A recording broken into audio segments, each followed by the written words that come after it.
This is the Wheel of Time Spoilers podcast. Your hosts are Seth Jacobson and Patrick Heiler. Okay, Seth, should I just break into this? Yeah, please do. Chapter 32, Dangerous Words, and our symbol is the harp. There's plenty going on right there. Dangerous words. And Thom's harp.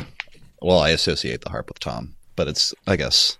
Oh, sure, because Thom's in this chapter. Is he at the end of it? Yeah. And then Dangerous Words, of course, is just all of the Game of Houses things that go on and the conversation between Barthanes. Pretty much every word that's said. Right. I mean... is a potentially deadly...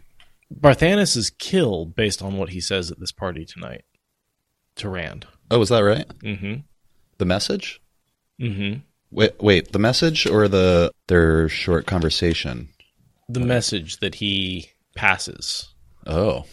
Right? Because Fain is not really on the Dark One's side. Yeah. And so by passing on that message, the Dark One sees that as a betrayal and sends the golem after Barthanes. Oh, interesting. So we'll talk about that more when we get to his death. But yeah, the way he's killed is very distinctive of the golem. Who finds the golem? It was found in a stasis box, right? Yes. Is it? I don't think it's Ishmael. Do we know? I think it's Ishmael. I'll start here. Lord Barthanes' manor crouched like a huge toad in the night, covering as much ground as a fortress, with all its walls and outbuildings. It was no fortress, though, with tall windows everywhere and lights, and the sounds of music and laughter drifting out. Yet Rand saw guards moving on the tower tops and along the roof walks. None of the windows were close to the ground. He got down from Red's back and smoothed his coat, adjusted his sword belt. And there's a pretty large group here with Rand.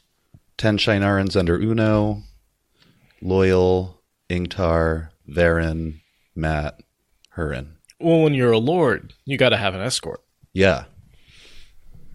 Rand's rolling like 15, 16 deep. Oh, it just gets deeper. This is just the beginning of his escort. And, Verin, of course, would have an escort too. Aes Sedai often have like warders and a couple of other people with them. Yeah.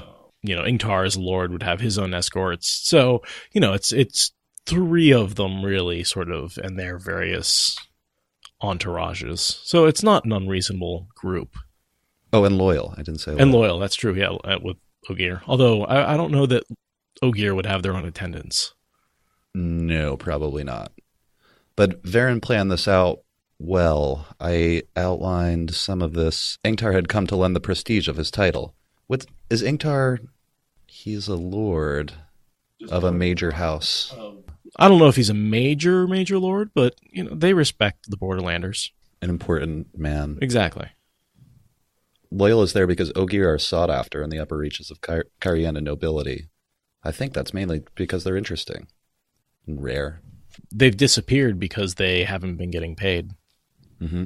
So I think that Galldrian's been spending all his money on entertainment and not any on paying the Ogier to repair the city. Yeah. And repair the towers. So stop paying the bills. Yeah, he stopped paying the bills. So I think that's a little bit like, because the Ogier, well, not only are they rare in general, but they're even more rare now. So they're definitely going to be gawked after. And I imagine Ogier aren't also really interested in the social niceties. Yeah. And I assume for the Kyrian, it's just a get. It's not like they want the Ogier. It's just like, look what I've got. I've got an Ogier. Yeah. More or less.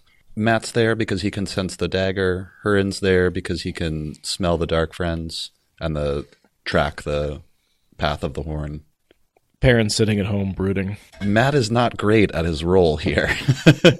And if he couldn't sense the dagger, it would have made much more sense to bring Perrin. Just as a servant? Yeah. Yeah. Matt complains about it a lot, but when we actually see him go into he does the limp without even talking about it. Burn me. If Rand can be a lord, I can put on a fancy coat too, and you will. Little does Matt know. Samuel makes a good point that Perrin's yellow eyes may give him away as not usual as a servant. Yeah. So that would attract attention in a crowd like this. That's a good point. I forget about the eyes a lot. I do too. I think when he wants to hide them, he can do a decent job of just not looking people in the eyes. It's actually rare how often people look to see your eye color. Like, how many people do you casually know that you could, like, no idea what their eye color is? Oh, no, totally. It's unfortunate sunglasses weren't a thing back then, or else he'd be wearing those all over the place to hide his pupils. Very Twilight. I had a friend make a Facebook post a while back where she's basically said, I live in the real world where vampires die in the sun. And she was like, this Twilight shit is bullshit. They're not following the rules. In the real fake world. In the real fake world we've all agreed to live in, okay? Yeah. And then I have here a servant, Verin said without looking back at him, meaning Matt, can go many places another man cannot, and many nobles will not even see him. You and Hurin have your tasks. Be quiet now, Matt, Ingtar put in. You know, that's a bit of a fantasy novel trope, that servants can sneak in and go wherever the hell they want and nobody notices.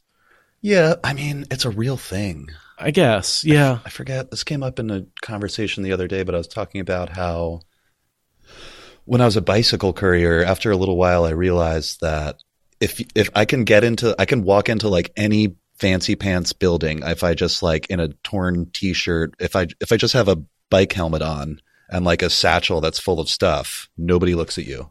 You can walk into like important places and just walk through offices and people glance and they're like, oh, someone ordered lunch, whatever. Right. You know, like walking through government buildings and there's you could just walk up to a security guard and be like, someone ordered lunch on floor 5 and they just fucking let you in. But someone couldn't walk into your kitchen and like start messing around back there or like stirring soup. You'd be like, dude, what the fuck are you doing back here? You're not a cook. Yeah. Like, you don't work here. Yeah, you don't work here. Like, I feel like there is the case that you can like walk around in public spots, but in a lot of cases they're walking around in like a relatively small number of servants. I feel like the servants would be like, you don't work here. I know you don't work here. So they get to the front door and surprise the staff basically with their heavy-hitting titles. Right. There's an Aes Sedai, 2 foreign lords, an Ogier, and their various servants. Yeah. The servant who had reached for the invitation with a perfunctory bow gave a little jerk at each additional name. His eyes popped at Verin's. I looked him up. He doesn't show up again. The servant, he gets a name. The servant that announces them. Oh, I didn't even notice. But he's not. He never comes up again. And I suppose he sends a runner to Barthanes and leads them into where this party is happening. Totally. We get a lot of description of like a bunch of jugglers and all acrobats the and musicians. And then it talks about all the nobles. What they look like. Yeah. I didn't really want to go into that, but no, just Kyrian and nobility. Real fancy. Yeah, you guys can read the descriptions. Robert Jordan can sometimes spend a lot of time on descriptions of what people look like and what a room looks like, and it's not necessarily critical to the plot. But I really enjoy reading it. It's one thing. Sure. I don't discuss it a lot on here because it's like... It's not that interesting. Like, there's not too much to talk about other than stating facts. Right. But it makes them come alive to me. Oh, sure. And so sometimes I like to just get the description and stuff like that. And I think it's one of the reasons why I am such good visuals of what's going on is because I have read those so many times. And, like, I know what Nilianer looks like. I know what a Terraboner looks like. You know, I have those images in my head. Yeah. And that comes from his descriptive writing. So even though we don't talk about it a lot, I just wanted to pause for a second and say there's actually some really good stuff here about the Kyrian. That's true. I take it for granted. I know a lot. I can know a lot about what somebody looks like based on just knowing where they come from and their status, their, place in the social hierarchy. Ashen rapped his staff and announced them in a loud voice. Verin first. I noticed she gets put first in all these situations. Oh, yeah. Aes Sedai are... I mean, until the Dragon Reborn becomes a thing, Aes Sedai are the biggest... She's the only one that Barthanes bows to. Yeah. Or he bows slightly deeper to. I see it as like... I don't know if this is exactly right, but I see him as like just kind of tilting his head a bit and like not really a bow to most people other than Verin. It's the passing you on the sidewalk nod. Yeah. That you give people, that he does for most. It's just that little, like, I acknowledge that you exist, but I'm not actually, like, bowing to you at all. Yeah. But Verin actually gets, like, a slight bow. I also noted that Rand and Ingtar's swords draw a lot of attention. I suppose the Kyrianan nobility don't go around armed. No, it doesn't seem like they do. I mean, they live in a soft place that, like, there's no threat of Trolloc attack like there is in Shinar. Right. It may actually be important to have your weapon around. Yeah, they definitely noticed the Heron mark on it because they're just like whispering, Heron mark, Heron mark. Yeah. Like, they know what that means. So they're out in the open. Everybody can see them. I noticed, it says here, some of the glances they were receiving looked like frowns. He suspected they came from men he had insulted by burning their invitations. Yeah. Do you think it's that? Do you think it might be a bunch of dark friends there too? I'm sure that there are. Or is it just that he looks like an Aiel? That could be as well. I took it pretty much as at face value that, Rand has inadvertently insulted these people and they're looking at him. But it's also like just a breath after everyone notices the Heron mark blades. So not only did he insult them, and these Kyrianan guys might want to do something about it, they're now realizing that they can't do anything about it without constructing a huge plot. Rand would be very hard to kill. Yeah, you're not going to just casually duel a Heron mark blade guy. And he looks harder to kill than he really is. Well, depends on how strongly Verin you call him now. There's a lot to get into there, but he hasn't earned the Heron mark. Not quite yet. Yeah, he does. Doesn't he fight Turok? He does. And Turok claims to be a blade master. Yeah. Well, okay, my interpretation of that is, at that point, in the void, he's able to start to tap into a little bit of Lewis Theron's memories and instincts. And so when he's not in the void, he's not a blade master. But then he embraces the void when he realizes he's going to lose. And I think he's able to pick up some of those instincts and fight like a blade master. I like that analysis. Do Shan-Chan have the same traditions surrounding Heron mark blades? I'm shrugging. Don't know. We get how they're picked on this side, but we have no idea how they're picked on the other side. Aren't the Shan-Chan blade masters, in quotes, Shan-Chan blade masters, aren't they seen as not as skilled as the Randlanders? I don't think so. No? I mean, they certainly talk about Shan-Chan as good warriors, and their generals as very skilled and adapting to things. So I don't see, I don't think we ever see another blade master other than Turok, but that's I don't see why they would be any worse. It's a very martial society. Mm-hmm. There's no reason to think that they wouldn't be as skilled. And that, the blade master thing existed before the breaking. So it existed for 1,000 years before Arthur Hawkwing came along, and splintered it. So there's no reason to think that the traditions wouldn't be the same, if not similar. Yeah, Shan-Chan have been 10 centuries of warfare they've lived through. Oh, by the way, before I forget, we made a mistake in one of the last episodes that someone called me out on it online, or a couple of people did, that the Arthur Hawkwing's armies were sent 1,000 years ago, not 2,000. Because it goes breaking, Trolloc Wars, Arthur Hawkwing, and the fall of that empire, War of 100 years, and then 1,000 years after that, Rand is born. Okay. I do mix those up. We talked about it, and I think we said both, but it, whatever. Yeah. Because the difference between 1,000 and 2,000 years, frankly, it's important to know which one comes first, but if they were gone, So they've been in Shan-Chan for just 1,000 years. Right.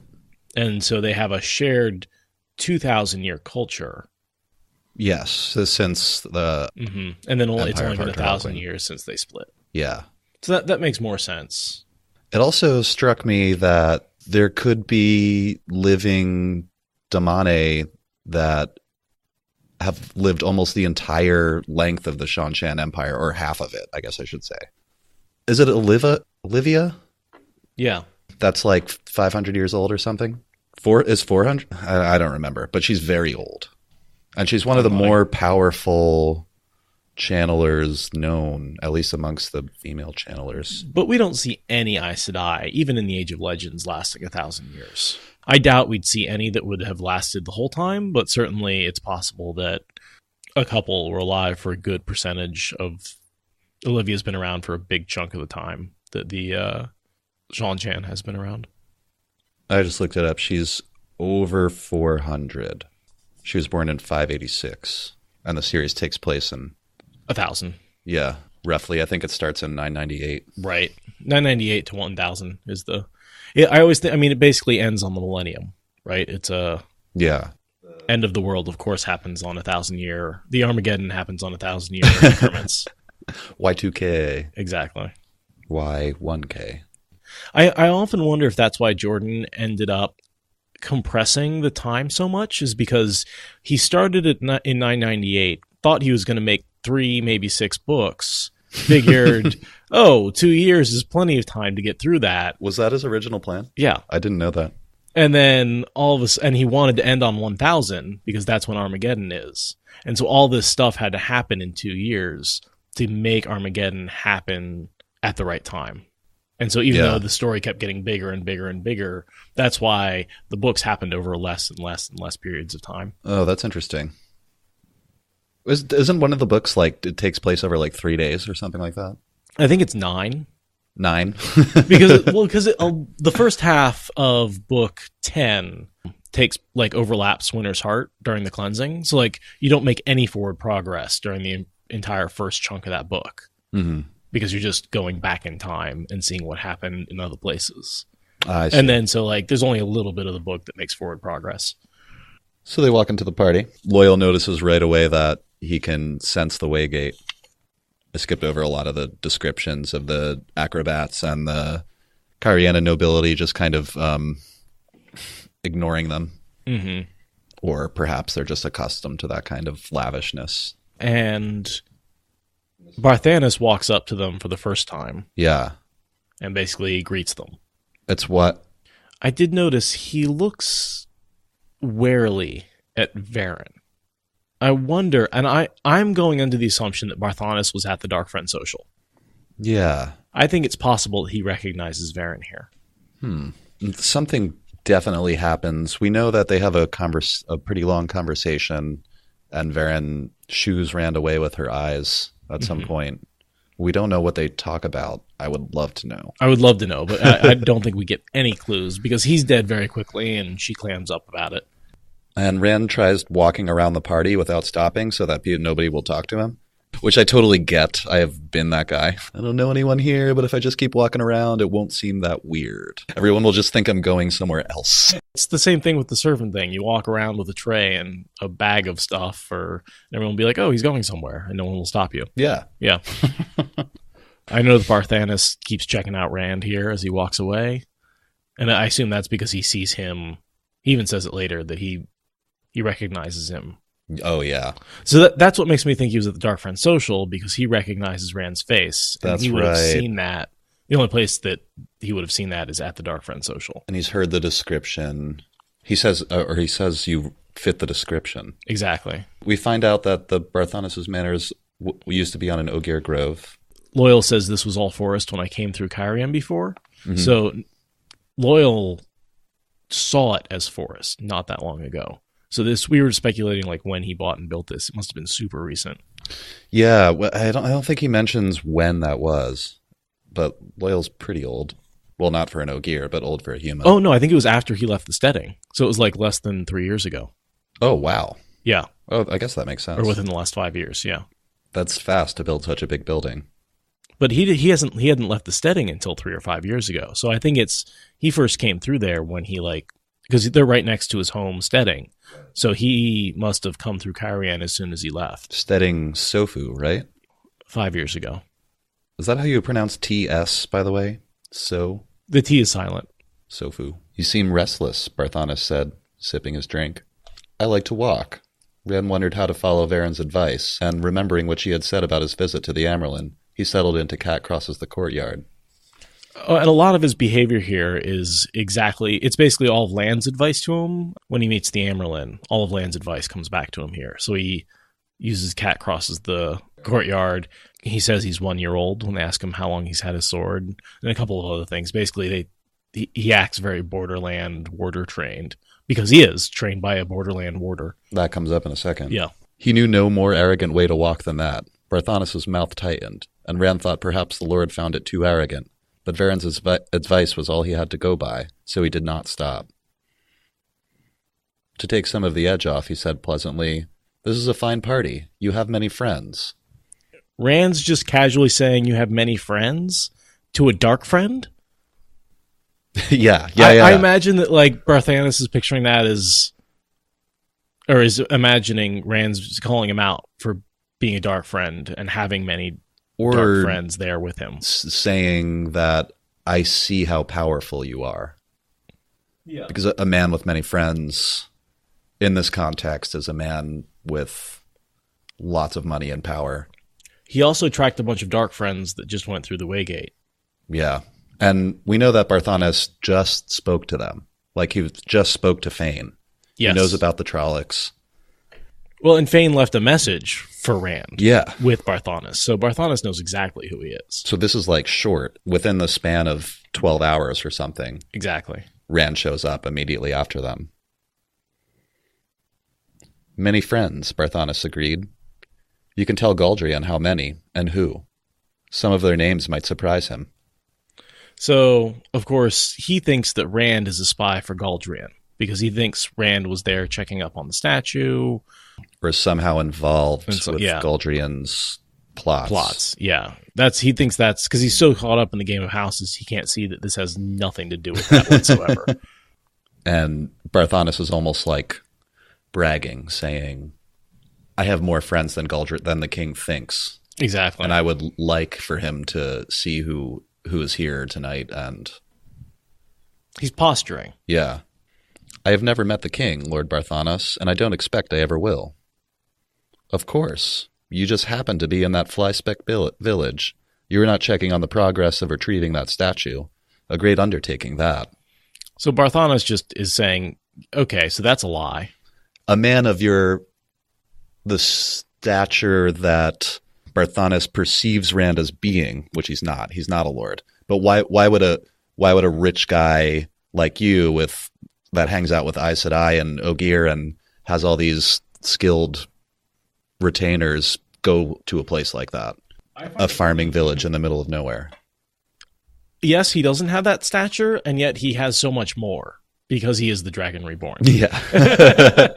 So in some ways I'm like, yeah, he's just a farm boy, and you can kind of treat him that way, but he breaks everyone's expectations because he is the Dragon Reborn. Yeah.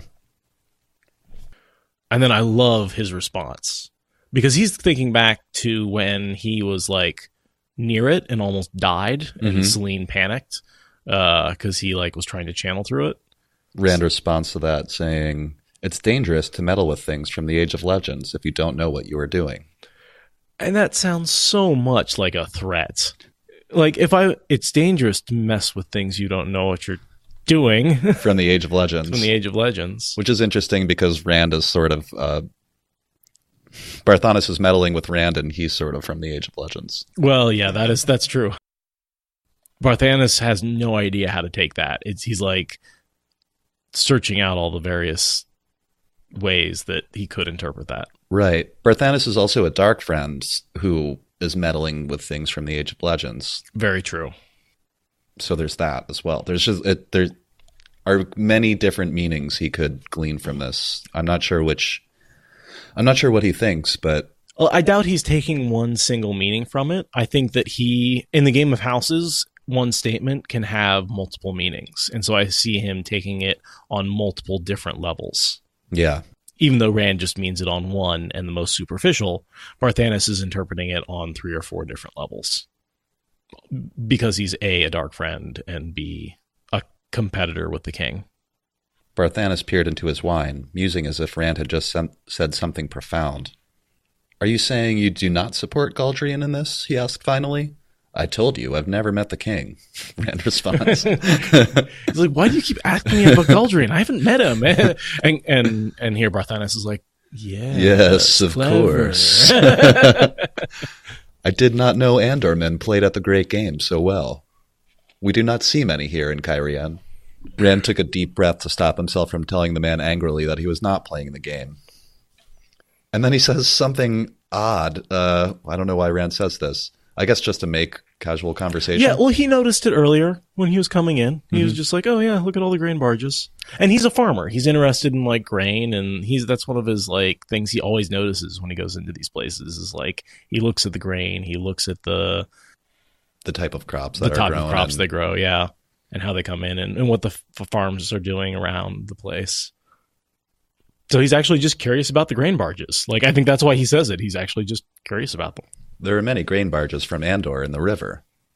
We're supplying Galldrian with the grain that he needs to keep his population from overthrowing him. Yeah. That's why they're there, because of the flood of migrants after the Aiel War filled up the city, and there was not enough food, so Galldrian had to start buying Andoran grain. And, right, like you said, Rand is seen as an Andorman, so it may very well be his grain that he's selling. Exactly. Or at least partially. And that gives him power over the situation. Like, oh, I could lower the prices and help out the king, or I could raise them and maybe get a new king going. Like, that's how I would interpret that if I was Barthanes. The Andorman grain is Rand's power leverage into the politics of Cairhien. Yeah. And he's threatening to do something here to the king to either hurt or help Barthanes. And Barthanes, being Galldrian's major rival, would benefit him greatly were that grain to stop coming down the river. Right. It would make him look good and Galldrian bad. It would at least make Galldrian look bad. And destabilize his rule. Exactly. Which is what Barthanes wants. Merchants and traders, who notices such as they, as well notice the beetles on the leaves? Not many men travel in company with Aes Sedai. You seem too young to be a warder. I suppose Lord Ingtar is Verin Sedai's warder?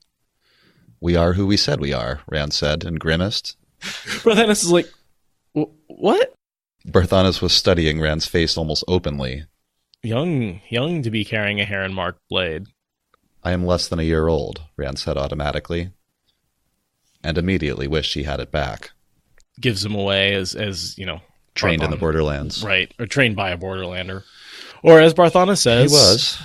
I like Barthanes' little bit of actual insight here. Yeah. So, an Andorman, and yet Borderland trained. Or is it Warder trained? Right. And it's, well, technically it's Borderlander trained. Because Lan is basically where he gets his training from. So, right, it's kind of both. It's both, yeah. He is an Andorman, and he is Borderland trained. And Warder trained. Oh, this next quote is perfect. I understand Morghese has only one son, named Gawain, I have heard. You must be much like him in age. I have met him, Rand said cautiously. He ran into him in a garden. Yeah. Barthanes is thinking, obviously Andorman connection. He's met the queen's son. Must be powerful, must have those connections. Right, to get in the same room with this kid, you kind of have to be something special. He's kind of insinuates... I'll just read this. Sure. Those eyes, that hair. I have heard that Andoran royal line has almost Aiel coloring in their hair and eyes. Is he insinuating that Rand is somehow related to Gawain? I think so. I think he's saying you're probably you're part of, the Andoran line, they're all cousins, right? Yeah. Distantly related. And they all kind of look alike. And Rand technically is part of the Andorman family. His mother was Tigraine. Right. By the way, the name she takes when she joins the Aiel... What is it again? Shael? Yeah. In the Old Tongue, Shai means she, and Aiel is Aiel. It means female Aiel is the name she takes. She goes from being an Andorman woman... becomes a Maiden of the Spear, and she takes the name female Aiel woman. Oh, yeah. Aiel means dedicated, doesn't it? Yes. So she's she who is dedicated. Dedicated to her task. Yeah. I am not Aiel, Lord Barthanes, and I am not of the royal line either. As you say. This happens all the time. Lies, Yeah. dirty lies. He is both of those things, but he doesn't know that yet. It's like everyone knows this about Rand except for him. Right. He's the only person. I'm not Aiel. That does- Right. We know an Aiel when we see one, even if he's carrying a short sword. Yeah. You have given me much to think on. I believe we may find common ground when we talk again.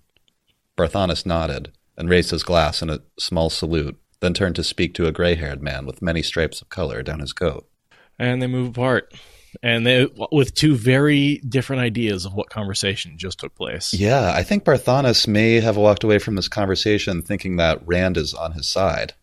I do too. He's got a dark friend passing messages to Rand. So I think Barthanes thinks Rand is another dark friend. Yeah. Who's somehow involved in very important things. As part of the Andoran line, who's probably going to help him out by doing something with the grain barges, and is basically offering to help him out to undermine the king. Yeah. And he's like, yes, let me think on that. And Rand's walking away thinking they had a casual conversation about Small talk about like grain and the statue he like bumped into. Rand realized he had just now learned enough of Dice Damar to know he had no idea at all how it was played. You're absolutely right. But fortunately, you're Verin, so everything you says lines up perfectly. Good thing the greatest player is in the next room, and he's going to help you soon. That's Although right. Thom is trying his best to not get involved. He, I think, comes to a conclusion at the end of this chapter. He's like, all right, I'll bail you out again, essentially. Even though he says, like, I'm not going to bail you out. Like, I'm not getting you out of this. So stop asking. Rand's like, I'm not asking. It takes me back to the old movie Hook. Yeah? When the captain's about to shoot himself, and he's like, don't stop me, Shmee. Don't stop me. Don't stop me. Don't stop me, Shmee. Stop me. Like, he wants to help, but he insists he won't help over and over and over again. Yeah. He doesn't, I guess he does and does not want to help. There are reasons not to, but there are reasons to help as well. Sure.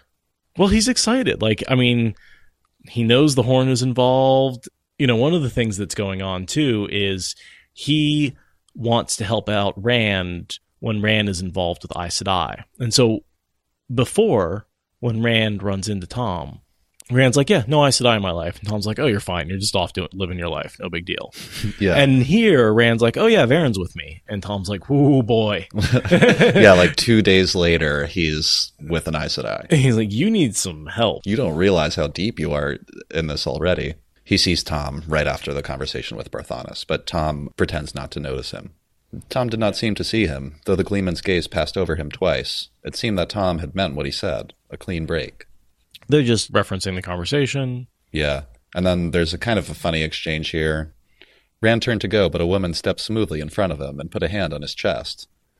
I'm not sure exactly what is going on in this. I mean, they seem to be flirting with him, well, in a really obvious way, but that seems really heavy-handed, and I just wonder why they're trying to get him alone. Status. What do they really want? Because it's not just to make out with a cute boy. That's not... Well, right now, he's the most interesting power center. He just talked to Barthanes, who was there at his party for an extended period of time. He's with an Aes Sedai, he's with an Ogier. These women are power hungry, and they see him as a ticket to gain more power and influence. That's what I see it as. So one stops him and starts talking to him, making small talk, and then another woman comes by and they're like kind of competing for his attention. And then a third older woman who I noticed is a much higher rank than the other two. And we see quite a bit of her later. Do we? Do we know her name? Yes. Is it mentioned here? It is. So again, I looked these three characters up as they're flirting. There's a lot of flirting back and forth. And Thom being like, teach me how to play your flute. Yeah. bring your flute to my manor and we'll talk. Perhaps you'll teach me to play. If by flute you mean penis, then yes, I will bring it to your manor. And by the way, my husband is a drunk who has no idea what's going on around him. And the other one is like, oh, and my husband's out of town. Yeah. Yeah. And the third is like, I don't even have a husband. Husbands are nothing but trouble. Yeah. So the third one, Brienne Taborwin. Taborwin. I know that name. Yes, you do. Wait, before you look up anything. Okay. I want, because I looked it up, so I know. Can you guess where she ends up? No. All right, so she's Kyrian. Uh-huh. Is she with Perrin? Yes. Later? She is. Nice. Good recall. Thanks. Yeah, so she, basically, there's a civil war in Kyrian, and she flees, and ends up in Andor, in Camelin. And she falls in love with Lamgwin and becomes his main squeeze. Oh. And so she becomes one of Morghase's servants when she flees and is with her the whole time until they become part of Fail's entourage. Gotcha. And Discord's bringing up a good question. There's another Taborwin somewhere. Is it Dobrain? Is that right? Yeah, Dobrain. Who's a Kyrianan military man. I'm not sure what the relation is. Cousins? They might not be related. I mean, they're both from House Taborwin. So, I mean, cousins. They're from the same house. Yeah, they could be very distantly related and just share the same surname. Right. So the three women, the first two, they only show up once again when Elaine is showing off the cannons. So they just stay in Kyrian as nobles. I never connected those two characters. The girl that hangs out with Lamgwin and this one.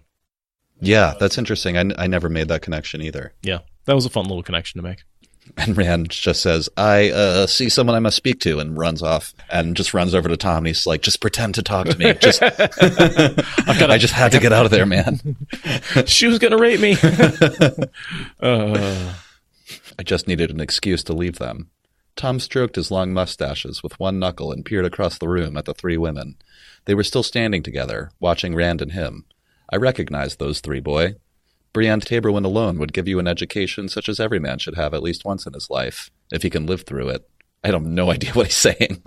Live through it? Let's just say she's... It's like serious BDSM stuff? Is that what he's saying? That's what I'm thinking. I think that, like, basically Rand's flirting with a girl who's well known, getting real kinky in the bedroom.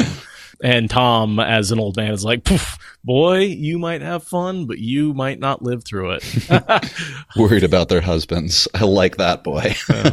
Abruptly, his eyes sharpened. You told me you were clear of Aes Sedai. Half the talk of here tonight is an Andoran lord appearing with no warning, and an Aes Sedai at his side. Barthanes and Galldrian. And I think we talked about how that was a bit of a blind spot for Tom, that everyone else sees Rand as a lord, but Tom sort of had trouble adjusting to that because he still thinks of him as a shepherd. Because he knows where he actually came from. Yeah. You've let the White Tower put you in the cooking pot this time, Tom says. She only came yesterday, Tom. And as soon as the Horn is safe, I'll be free of them again. I mean to see to it. You sound as if it isn't safe now, Tom said slowly. You didn't sound that way before. Dark Friends stole it, Tom. They brought it here. Barthanes was one of them. So, yeah, because last time he talked to Tom, which was like, I think yesterday. Or no, it was the day before, because when he got... I think it's 2 days. It was 2 days, because... Yeah. He talks to Tom before the Illuminators thing. Like right before that. Right. And it's been... Oh, it's like one full day. It's 1 day. 1 day? Yeah. This is the following evening, I think. No, because when they got back from the Illuminator's place, Hurin asks, when they get back that first day, he's like, oh, how'd the meeting with Tom go? Oh, yeah. And the second day he gets back, he's been knocked unconscious. He goes to the gate and comes back, and the inn's on fire. Yeah, he's just doing that every day. He just goes to the guardhouse and checks on Ingtar. It's just his usual. A dangerous thing to say if it isn't true, and more dangerous if it is. I like that line from Tom. Yeah. An accusation like that against the most powerful man in the kingdom. You say he has the horn? I suppose you're after my help again, now that you're tangled with the White Tower once more. I also noticed that Thom says pretty explicitly that Barthanes is the most powerful man in the kingdom, not Galldrian. Oh, yeah. I think that's what makes the rivalry, Galldrian may be the king, but Barthanes right now is more powerful than the king. And that's why their rivalry is so dangerous. I suppose you're after my help again now. No, Rand says, I just needed to get away from those women. He's just lost in this. I like his response. He blew out his mustaches, taken aback. Well, yes, that as well. Well, good, because I wasn't going to help. Yeah, I wasn't going to. I didn't. You could have begged me, but I wouldn't. No, never. You'll have to get yourself out of it this time. He sounded as if he were trying to convince himself. Yeah. And he is. I think that he really has that internal conflict going on now. Oh, definitely. I mean, he wants to help, but at the same time, he has this great thing going on with Dena. So, yeah, that's a good point. And sometime in the next few hours, he really makes up his mind, I think. Well, is it Dena's death that convinces him to, he cuts totally loose? And, well, when I say cut totally loose, I mean he gets sucked right into Rand's Verin web. Right. And he's placed exactly where he needs to be. Because he's torn as it is. He doesn't want to get involved in this. I mean, who would? Oh, he would. He kind of likes playing the game of houses. He's so good. He kind of enjoys. Yeah, it's definitely Thom that murders Galldrian. Oh, it's definitely a revenge hit. And we know that. Think that's pretty much confirmed when later Elaine pardons Thom for any crimes committed in Cairhien. And Thom responds, he softly mutters, "How did she know?" And it's never explicitly stated, but what other crime would she be pardoning him for? Because if it was some small thing. Doesn't she pardon him for crimes in Andor and Cairhien? Because she's the queen of both? I believe so. So my only thought is she's pardoning him in Andor because of the... He also killed, what's his name? Morghase's old husband. Yeah, Demandred. Tarangel Demandred. Because it's... Oh, man, names. Oh, I know.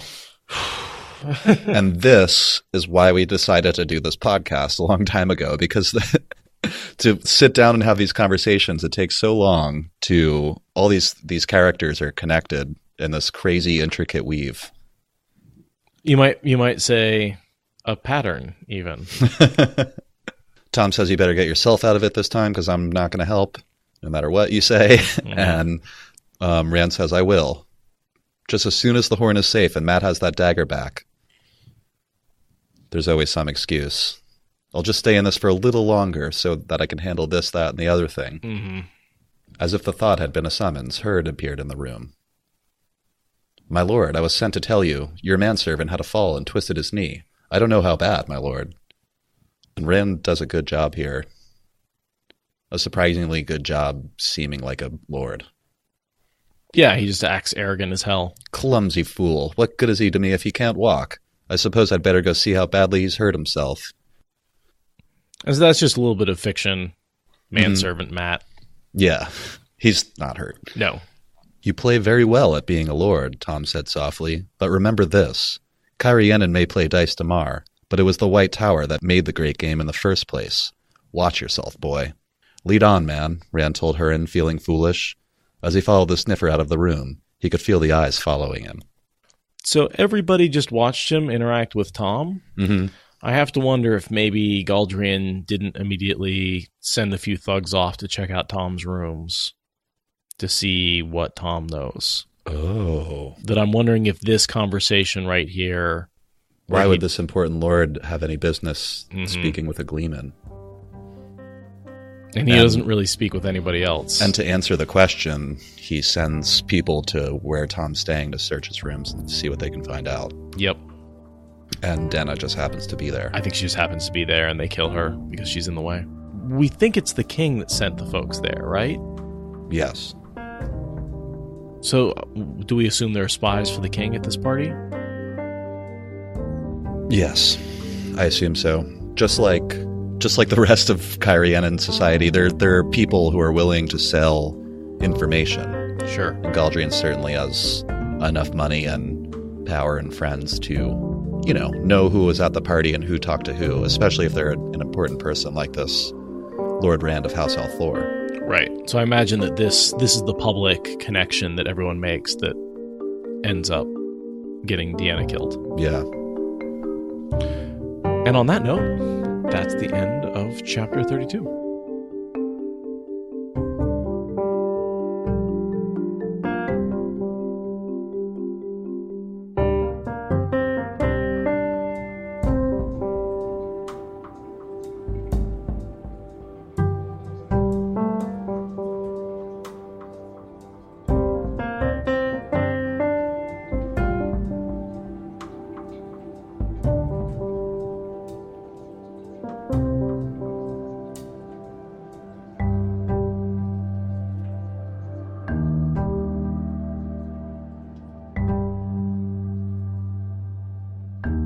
Thank you for listening to the Wheel of Time Spoilers podcast. Rate us in the Apple Podcast app or support us on Patreon.